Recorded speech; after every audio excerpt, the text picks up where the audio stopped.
Douglas Bickford is September 3rd, 2021. It's on a Friday. Okay,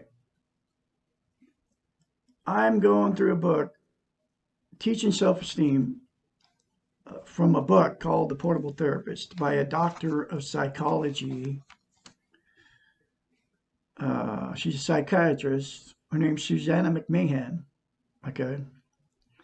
And the reason I'm teaching self-esteem on YouTube and then send it to Facebook, Twitter, etc.,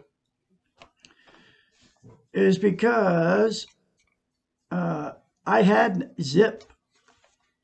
And the reason I had zip self-esteem all the way up to 65 years old, probably around January, February, started attaining it.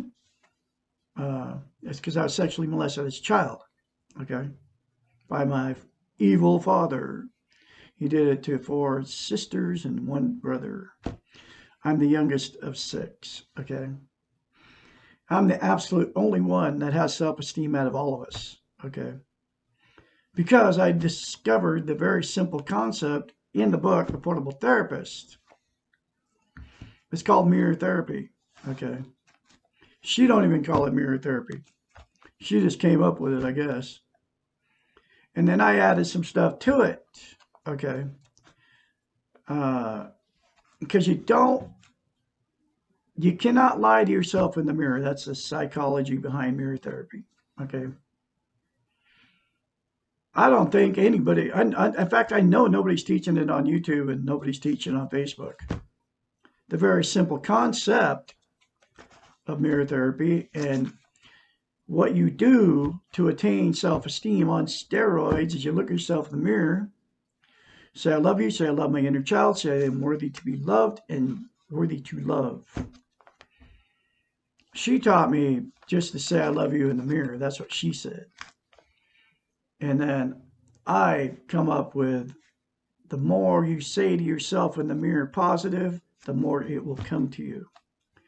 Because that will give you okay, so self-esteem is what you feel about yourself from inside. And you don't get it. You're not born with self-esteem, okay? You have to teach yourself, give it to yourself, self-esteem. And mirror therapy will get you self-esteem just by saying those 3 simple things in the mirror to yourself. Say it over and over again. Keep saying it the rest of your life. I say it every morning. I say all kinds of positive stuff to myself in the mirror. And as soon as I wake up, man, I'm talking positive to me. Beautiful day. I'm a beautiful person. I'm a good father. I'm a good grandfather. I'm on and on about I'm a good musician, everything. Everything good about yourself from the moment you wake up in the morning, just all day long. Never say negative stuff about yourself. You're all in front of the mirror every day anyway, okay? And what you do is as soon as you get up, you start right in the mirror, you start talking bad about yourself. And then you turn on the morning news, and that's all discouraging. Then you start talking bad about everybody and all the news and everything that's going on bad in the world. Then you feed yourself that all morning. Then you get a cup of coffee to try to make yourself feel better. If you smoke, you grab a cigarette. Or if you don't drink coffee, you grab a Monster or a Red Bull, something with caffeine, massive amounts of caffeine in it, and then you drink it. And caffeine's a drug, just like nicotine's a drug, just like pot's a drug, just like alcohol is alcohol, just like marijuana is a drug. Okay. All takes you out of the reality of life. Okay. And you can change your whole day. You can change your whole life by saying positive stuff about yourself. And you start in the morning in the mirror saying those 3 things to yourself. I suggest you don't tell anybody you're even doing it because we live in a very negative world. Everything's negative.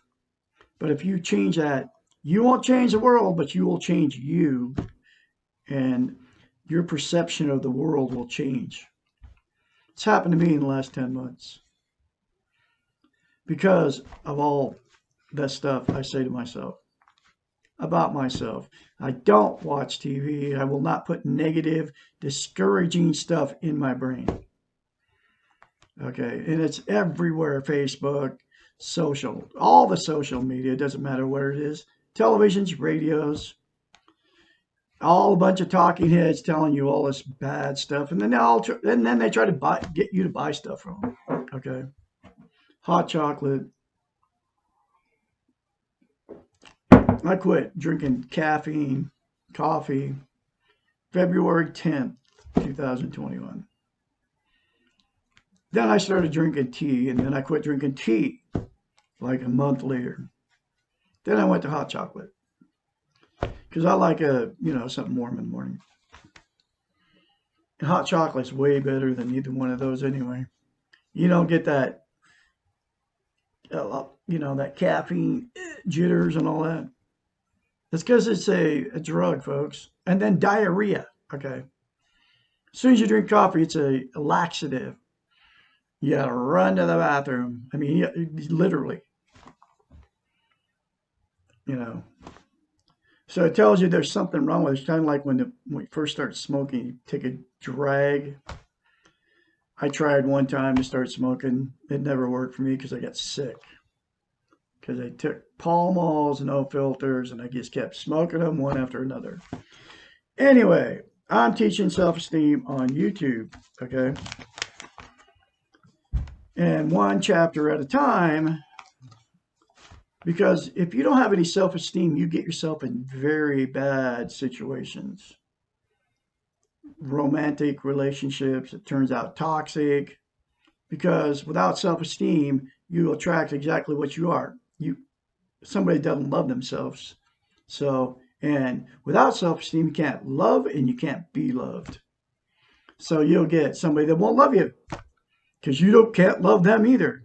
Okay, you need each other. That's how you get in those relationships. The dating relationships are all the same. If you're looking, it means you don't have self-esteem. Okay, those dating sites weren't there way back when, right? Remember, you would meet somebody and then you would get to know them. That's the way it used to be. Now you're looking on these dating sites. They're needy, or they wouldn't be on the dating site. You're needy, and because you wouldn't be on a dating site. I met the woman I met on Craigslist because I had no self-esteem. I married after 3 weeks because I had no self-esteem. She told me all these horrendous things before I even married her. One of them was her and her ex-husband brought home a woman from the bar and had sex with her, a threesome. I still married her. That was the first conversation on the first date. Because I had no self-esteem, I still married her. I wasn't into threesomes and all that crap. I was looking for a woman that wanted to be with me permanently, not go to a bar and pick up a woman or a man and have a threesome. But I still married her after that. After she told me that. And I was like, what? I mean, now that I have self-esteem. I had no self-esteem when I talked to her for a week after meeting her on Craigslist before I ever met her. She was telling me all this horrendous stuff, okay? She was talking trash about her family, her friends, her mother, her father, and tell me all this stuff and how great she was, and she was a musician, and she did all this, bragged about herself for a solid week, what a great farmer she was, and blah, blah, blah, blah, blah, blah, blah, blah, blah. After the first conversation, if I would have had self-esteem, I would have put the phone down and never called her back. No matter, but she was good looking, so I was like throwing everything over the edge, and I gotta have her. She's good looking. Couldn't wait to have sex with her, right? And then looks are skin deep, okay. But I knew but if I had self-esteem back then, I wouldn't even have pursued it past the first conversation I had with her on the phone. That would have been it. I would have kept all because she was living with mom and dad in a room in her mom and dad's house at 56. No checking account. I didn't find any of this out till later. Till I went and met her, and she'd taken me to her house. She never told me. I think she told me she'd living with her mom and dad, but renting the room and all this stuff, right? And I go there, and both her two older, one younger brother, one older brother, living on the property in RVs, potheads, drug addicts, uh, alcoholics, no life, both of them, no woman, kids, separated, divorced, and, smoking pot. Mom and dad taking care of them too, along with her. Uh, anyway, all the red flags, and then going in there meeting her mom and dad, big, fat, overweight, sitting in front of the boob tube, spouting all their, old people stuff, right? The house, disaster. The farm, a disaster. The grass growing up around the windows, and not enough motivation to go out there and clean anything up. Old farm equipment sitting around, old cars. I mean, when I moved there, I mean, very first day I met her, everything's overgrown. Nothing. Just like old rigs, two lazy brothers, drug addicts, living in RVs, wouldn't help clean up the mess everywhere. Old shed full of junk. I mean, it's like all the red flags were there, and I was like, just threw it all over all over the table. And then she was living in the room with mom and dad. Living in one of the rooms. The house was a disaster. The carpet had big holes in it, filthy, dirty, stuff everywhere. They were hoarders. No organization, no nothing. Just like I ended up trading for my house for that house. But anyway, that's the stuff you get yourself into when you don't have any self-esteem. Anyway, that's why I'm teaching self-esteem on YouTube, because number one, nobody's teaching it. Go talk to any of your friends and see if they got tell them, ask them about, well, you ever heard of self-esteem? What is that? Do you know what it is?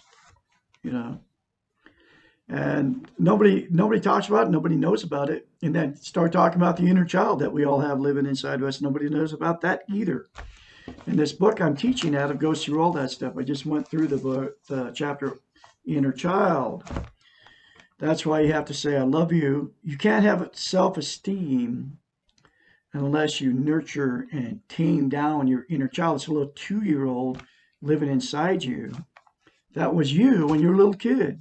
And the problem with it, emotionally, we grow up, but the little child stays a little child, and it's the guardian of your emotional warehouse inside you, and it won't let you at it because it's a little 2-year-old.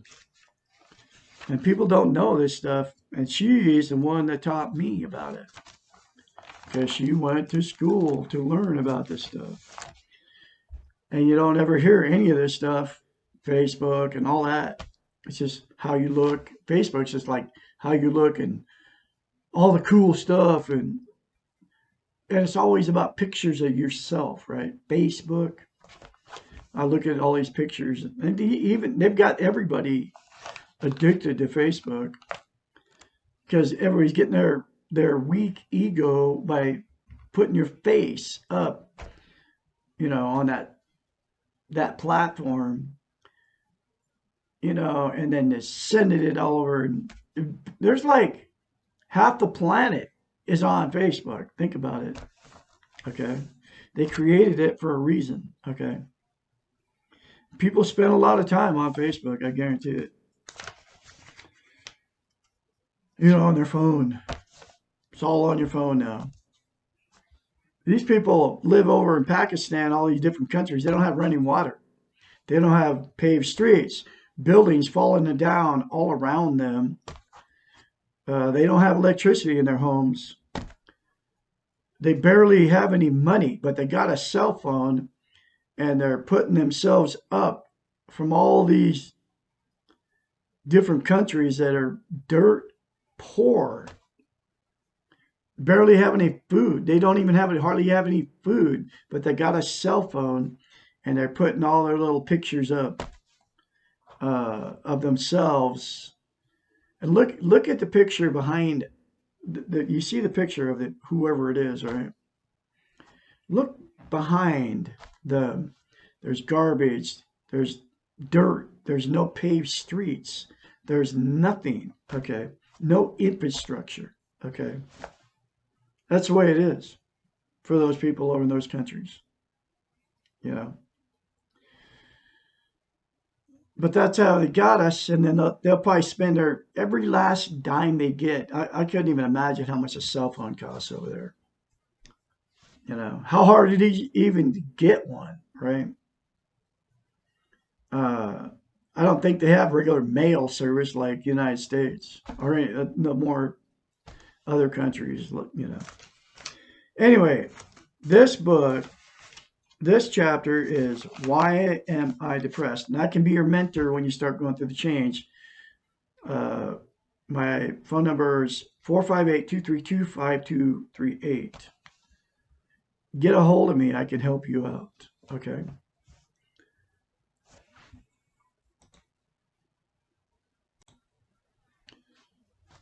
All right. Why am I depressed? This is chapter 46.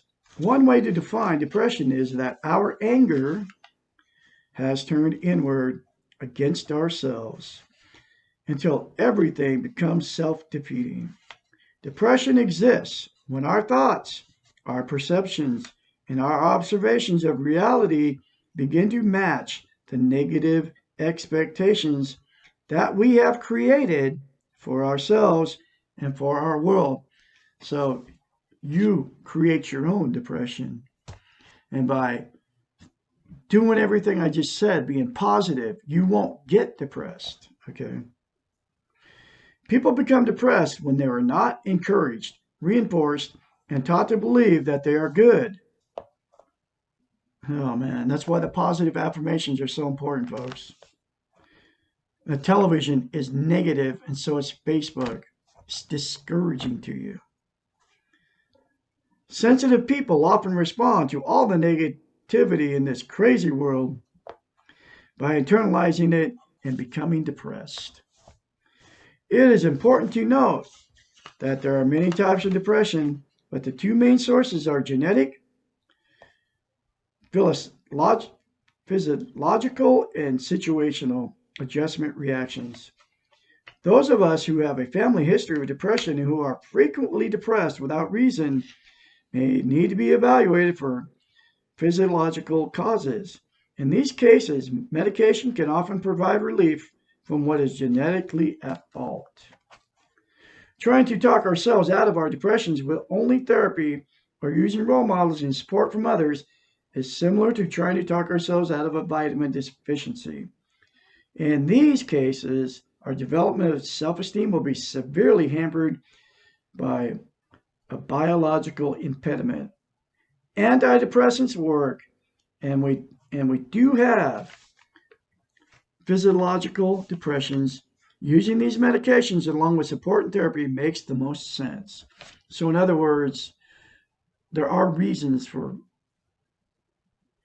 chemical imbalance in your brain for depression. You can't do nothing about it by self-affirmations and stuff. And that's exactly what she's saying. Genetic depression is not a personal weakness, and it is not something we can conquer by willpower.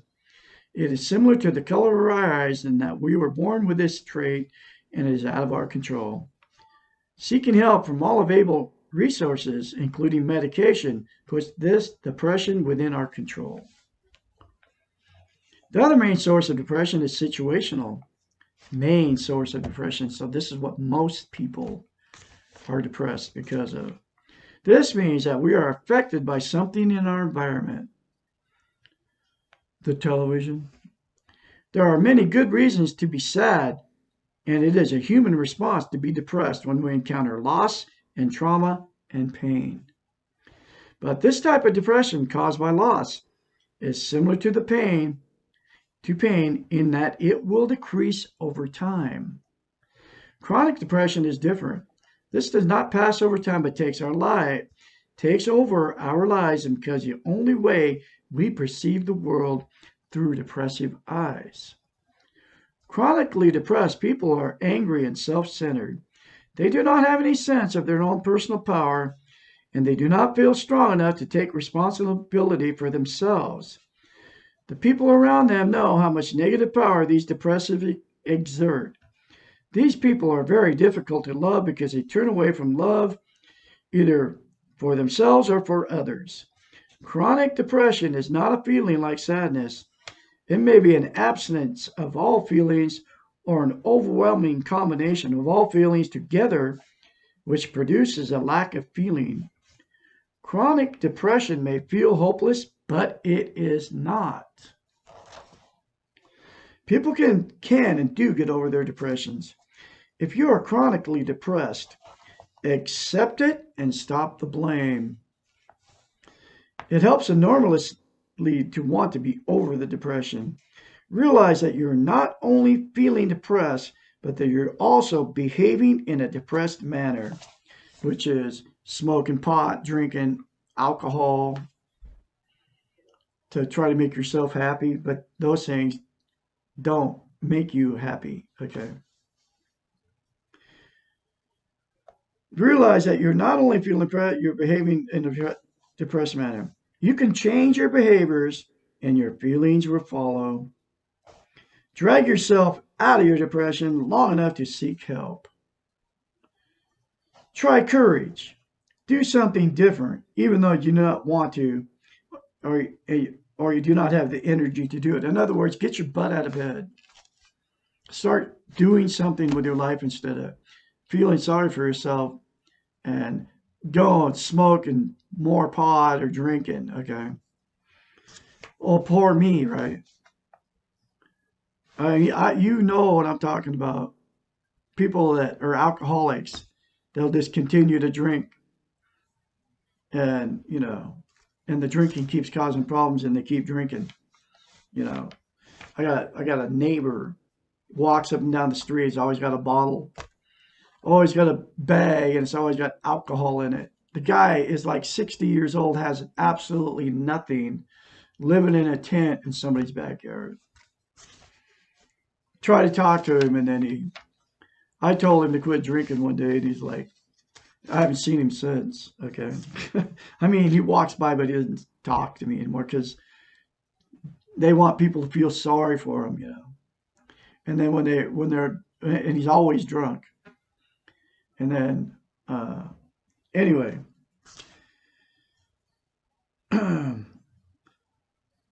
try courage. Do something different, even though you do not want to, do not have the energy to do it. Do it anyway and reward yourself for being courageous. Like quit drinking, okay? Recognize that your perceptions of yourself and the world are just that, perceptions, and are not the reality. You can change the way you perceive things. Try to learn observing eyes. Become selfish and take yourself out of the center. It takes time, but you have time. In other words, she's telling you to get your butt out of bed if you're chronically depressed. Do something. Okay. But the mirror therapy I told you about, say those three things in the mirror, you won't be depressed anymore. You won't drink anymore. You won't do drugs anymore. You won't condemn, criticize other people. You will become a good person. Okay. And you won't be in toxic relationships. If you're in one right now, get out and get self-esteem, okay? Because the abuser will abuse you emotionally, sexually, physically, and they will do the same thing to your animals or your children. I was in one. She killed two of my cats because I had no self-esteem. I let her do it because I had no self-esteem, and I get to live with that. It is a huge mistake, but we're all human. We make mistakes.